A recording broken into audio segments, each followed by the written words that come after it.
కళ్యాణలక్ష్మి చెక్కులతో పాటు తులం బంగారం ఇస్తామన్న హామీని సీఎం రేవంత్ రెడ్డి నిలబెట్టుకోవాలని కూకట్పల్లి ఎమ్మెల్యే మాధవరం కృష్ణారావు డిమాండ్ చేశారు. చెక్కుల పంపిణీలో అధికారుల తీరుపై ఆయన తీవ్ర అసహనం వ్యక్తం చేశారు.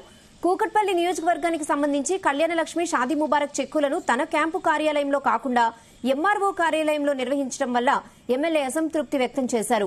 ఇవే చెక్కులను వేరే ఎమ్మెల్యేలు తమ ఇంట్లో నుండే ఎలా పంచుతున్నారని ప్రశ్నించారు. గత 8 ఏళ్ల కాల వ్యవధిలో చెక్కుల పంపిణీ విషయంలో తాము ప్రజలకు ఇబ్బందులు కలగకుండా అందజేశామని అన్నారు మాధవరం.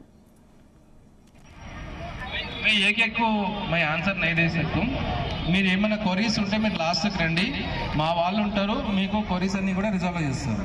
ఓకే, సిస్టంలో చూసి నేను అందరికి కూడా నేను ఒకటేసారి నేను చెప్పలేదు.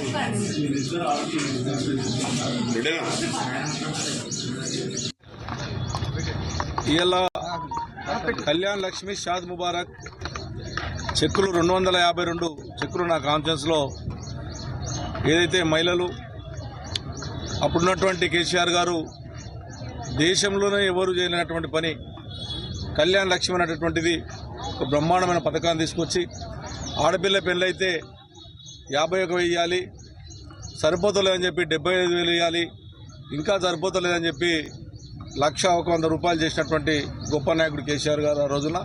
ఆ స్కీమ్ నిజంగా దేశమంతా పాకితే బాగుంటుంది, అన్ని రాష్ట్ర ముఖ్యమంత్రి కూడా దీన్ని తీసుకుంటే బాగుంటుంది. ఇలా కళ్యాణ్ లక్ష్మి షాద్ ముబారక్ చెక్కులు 252 చెక్కులు నా కాన్ఫరెన్స్లో ఏదైతే మహిళలు